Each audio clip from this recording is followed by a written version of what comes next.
बिस्मिल्लाहिर्रहमानिर्रहीम। अस्सलाम वालेकुम। Welcome to my channel Fantasy World. नाजरीन, आज मैं आपके सामने एक खौफनाक कहानी का आगाज़ करने जा रही हूँ। इससे पहले कि मैं अपनी कहानी का आगाज़ करूँ, जो लोग मेरे चैनल पर नए हैं, इन लोगों से मेरी रिक्वेस्ट है कि आप लोग मेरे चैनल फैंटेसी वर्ल्ड को प्लीज़ लाजमी सब्सक्राइब करें। ना बेटा ना, यहाँ से खुबानियाँ मत तोड़ना, ये हमारी नहीं है। मैं दादी अम्मा की उन बातों को सुनकर हैरान होता। दादी अम्मा, क्या बात करती हैं? ये हमारा बाग है, मैं इसमें से खुबानियाँ ना खाऊं, ये कैसे मुमकिन हो सकता है?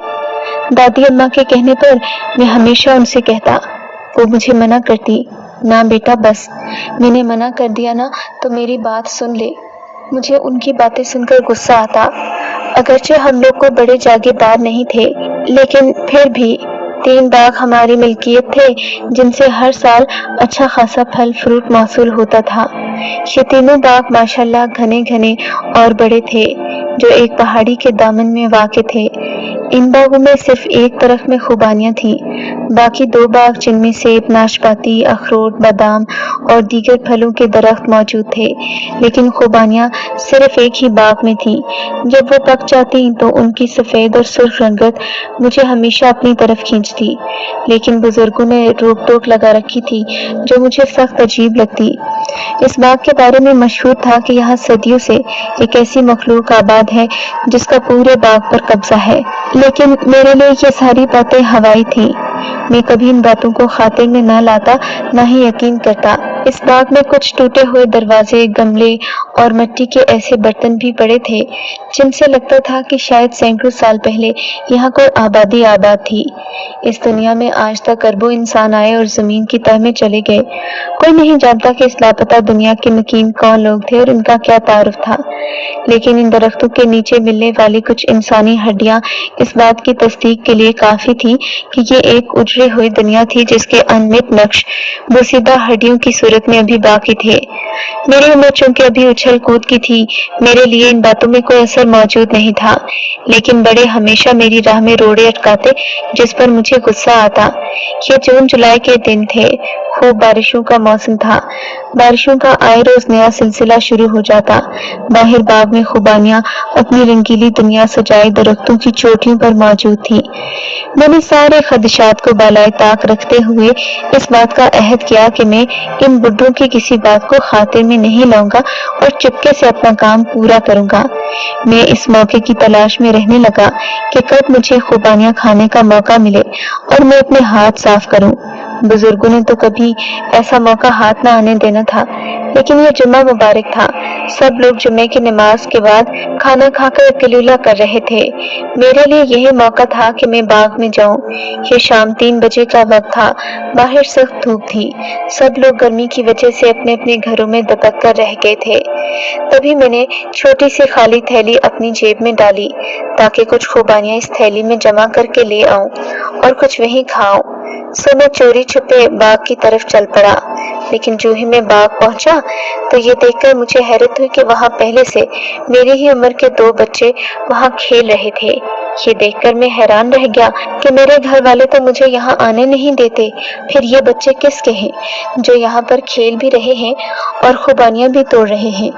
खैर, मुझे बड़ा गुस्सा आया। मैं आहिस्ता आहिस्ता उन बच्चों के करीब गया। जब उनके बिल्कुल पास पहुंच गया, तब उन्हें जाकर मेरी मौजूदगी का एहसास हुआ। मैं चाहता भी यही था कि अचानक उन्हें चौंका दूं। खैर, वो घबराए नहीं। इन्होंने इत्मीनान से उठकर मुझे सलाम किया।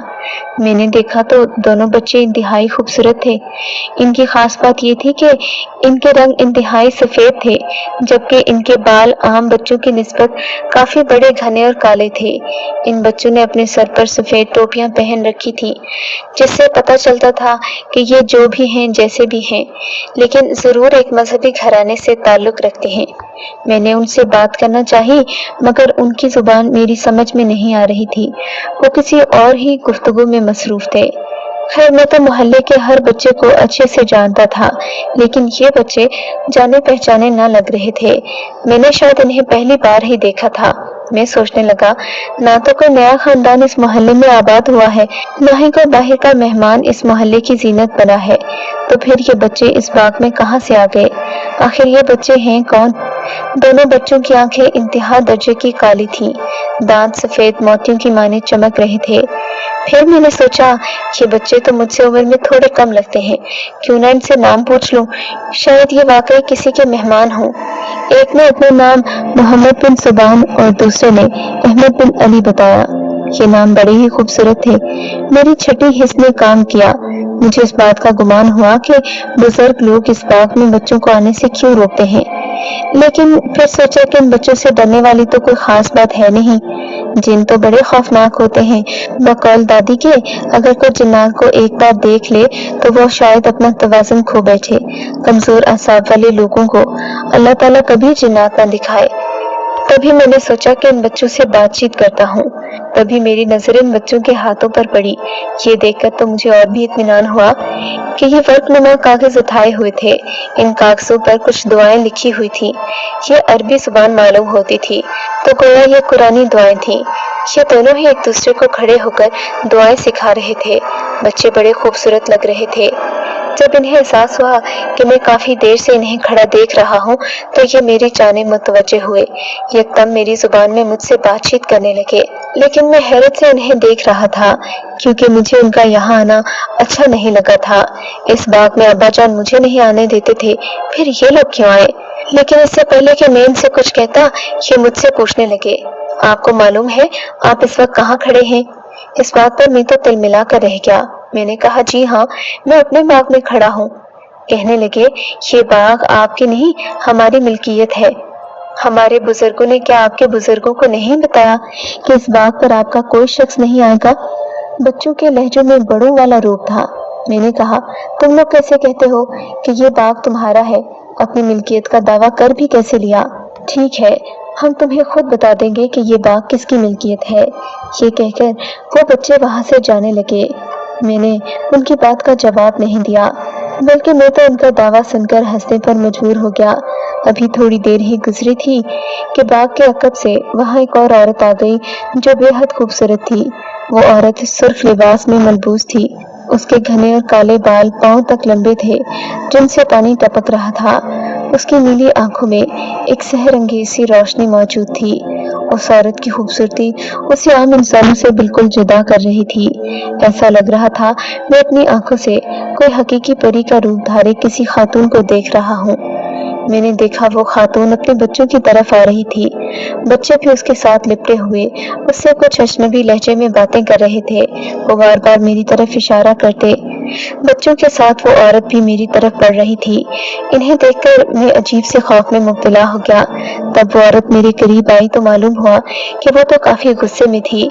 उसने मेरी तरफ शोला बार निगाहों से देखा। तभी वो बच्चे अचानक वहां से गायब हो गई।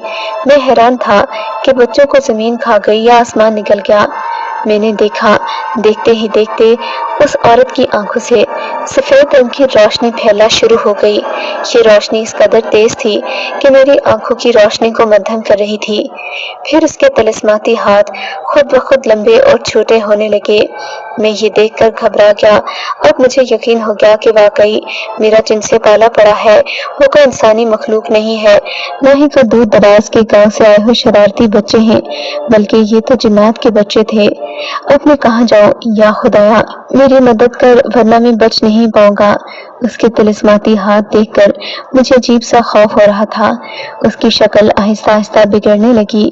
उसके हाथ बड़े हो गए, नाखून भी नोकीले होना शुरू हो गए। देखते ही देखते वो परी के रूप से एक खौफनाक बला की शक्ल इख्तियार कर गई। वो जुबान ऐसे हिला रही थी जैसे जेरे लब कुछ बुड़बुड़ा रही हो। कुछ ही लम्हों के बाद वो मुझे देखते हुए मेरी तरफ फुनकारने लगी। मुझे यूं लगा जैसे मेरे जिस्म में तेज धार सुइयां चुभई जा रही हूँ। मेरी आंखों से पानी निकलना शुरू हो गया। शायद मैं ये सब देखने की हिम्मत नहीं कर पा रहा था। मुझे ऐसा लग रहा था जैसे आग की चिंगारियां मेरे ऊपर गिर रही हूँ। मैं खुद को एक अनदेखी जहन्नुम में धकेल चुका था। डर और खौफ के मारे बुरी तरह सहमा गया था। मेरी आंखों के सामने अंधेरा छा गया। मुझे लगा किसी ने मुझे गहरी खाई में जोर से धक्का दे दिया हो। अल्लाह का करम कि उसी वक्त मेरी जुबान पर कलिमा तैयबा का ज़िक्र जारी हो गया।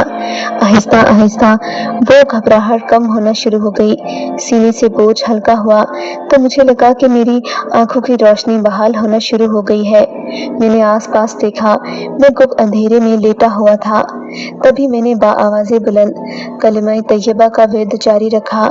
सच पूछें तो उस वक्त बदहवासी के आलम में मुझे और कुछ याद भी नहीं था। थोड़ी देर के बाद मेरे हवास मुकम्मल तौर पर बहाल हो गए थे।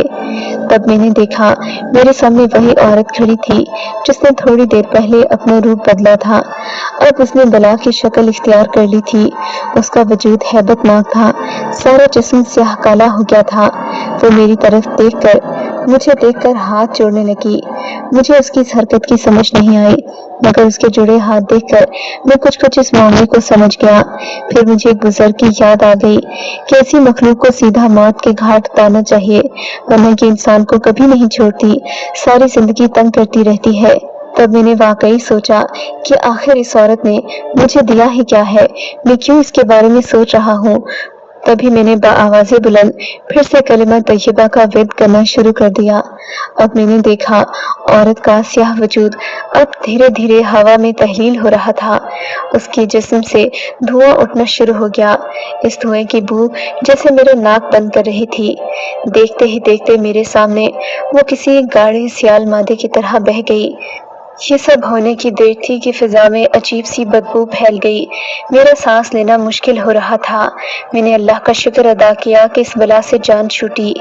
तब मैंने पीछे मुड़कर देखा तो मेरे सामने एक बुजुर्ग शख्सियत खड़ी थी। इनके हाथ में एक अस्सा मौजूद था। ये मुस्कुरा रहे थे। इनका चेहरा इंतहाई नूरानी और खूबसूरत था। हाथ में पत्थरों के मोतियों से बनी एक तस्बीह थी जिस पर वो कलिमा तैयबा का विर्द कर रहे थे।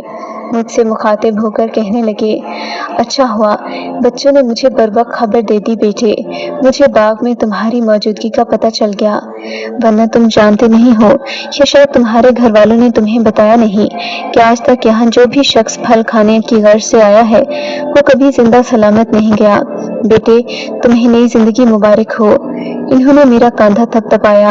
इतने में मैंने देखा वही दो खूबसूरत बच्चे उन बुजुर्ग शख्सियत के पीछे आ रहे थे। मैंने उनसे पूछा ये कौन है? कहने लगे बेटे तुम्हें पता तो है, खैर और शर हर जगह कायनात में मौजूद हैं। हमेशा खैर गालिब रहता है और शर मगलूब हो जाता है। जिस खूबसूरत औरत को तुमने खौफनाक बला बनते देखा उसने तुम्हें नुकसान पहुंचाने की कोशिश की। वो दरअसल जिन्नात के उस खानदान से ताल्लुक रखती थी जो शर फैलाता है। वो काफिर जिन्नात के खानदान की मलिका थी। लेकिन बेटे हमारी मौजूदगी में अल्हम्दुलिल्लाह किसी की जरूरत नहीं है कि कोई किसी इंसान या मुसलमान जिन को नुकसान पहुंचाने की कोशिश करे। लेकिन फिर भी तुम पर एहतियात करना फर्ज है। अगर तुम्हारे घर वालों ने तुम्हें यहाँ आने से मना किया था तो तुम्हें रुक जाना चाहिए था। बहरहाल बेटे आइंदा एहतियात करना कि यहाँ आने से पहले कोई एहतियाती तदबीर कर लो, अल्लाह ताला से दुआ मांग लो और यहाँ तभी आओ जब बहुत जरूरी हो। ये कहकर बुजुर्ग चलने लगे। तभी इनकी नजर मेरी आंखों पर पड़ी। मेरी आंखों में सख्त जलन हो रही थी। मैं काफी देर से हाथ से आंखें मल रहा था। तब इन्होंने मेरी आंखों पर कुछ पढ़कर फूंका। मेरी दोनों आंखें जो बुरी तरह जल रही थी एकदम ठीक हो गईं। मुझे अजीब सी ठंडक महसूस होने लगी। इन बुजुर्गों ने मुझे अपने पीछे आने का इशारा किया। वो मुझे उसी पहाड़ी की तरफ लेकर गए जहाँ से इस बाग की शुरुआत होती थी। वहां पहुंचकर इन्होंने मुझे एक जगह बैठने का कहा। फिर एक गड्ढे की तरफ इशारा किया और कहने लगे बेटे ये वही जगह है जहाँ गैर मुस्लिम जिन्नात का खानदान ज़हूर इस्लाम से पहले आबाद था, जो आहिस्ता आहिस्ता अपनी वक़्त खो बैठा है। इस काफिर ग्रोह का मुस्तकबिल अब बुरी तरह खतरे में है, इसलिए कभी कभार यहाँ आने वाले लोगों पर ये जिन्नात हमला कर देते हैं। लेकिन तुम बेफिक्र रहो, अल्लाह ताला ने खैर के साथ शर को, शर के साथ खैर को पैदा किया है। इस बाग के हम पर बहुत एहसानात हैं। बाग के मालिकान ने हमारे साथ अच्छा सलूक किया था। हमने अपने बुजुर्गों से अहद किया था कि इस खानदान की नस्लों खिदमत करेंगे। तुम बेफिक्र हो जाओ, तुम्हें कुछ नहीं हो सकता। ये कहकर इन्होंने मेरे सर पर हाथ फेरा और फिर मैंने अचानक देखा कि फ़िज़ा में धूल उड़ना शुरू हो गई। देखते ही देखते वो बुज़ुर्ग शख्सियत मेरी आंखों के सामने से गायब हो गए। मैं काफ़ी देर वहाँ खड़ा गुमसुम यही सोचता रहा कि क्या मेरे साथ जो हुआ वो एक ख्वाब था या फिर कोई हकीकत थी जिसका मुझे इदराक नहीं हुआ। मैं काफ़ी देर वहीं खड़ा आसपास देखता रहा। न वहाँ बच्चों के आसार थे, न माहौल में कोई धूल मिट्टी थी। मैंने एक नज़र बाग पर डाली और आहिस्ता आहिस्ता कदम उठाता घर की जानिब चल दिया। घर आकर दादी अम्मा मेरे इंतज़ार में बैठी थी। मैं जान गया कि आज उन्हें भी पता चल गया होगा कि आज मैं उनके मना करने के बावजूद बाग में गया था। लेकिन मेरी बिगड़ती तबीयत देखकर दादी ने कुछ न कहा। उस दिन के बाद से मेरी उस बाग में जाने की हिम्मत नहीं हुई। शायद इसीलिए कि दादी के समझाने से मैंने सबक न सीखा, तो अल्लाह ने मुझे खुद ही वो सबक सिखा दिया जो शायद मेरे लिए और मेरे घर वालों के लिए भी बहुत ज़रूरी था। मेरे चैनल फैंटेसी वर्ल्ड को प्लीज़ लाजमी सब्सक्राइब करें और कमेंट सेक्शन में अपनी राय का इजहार करें। शुक्रिया।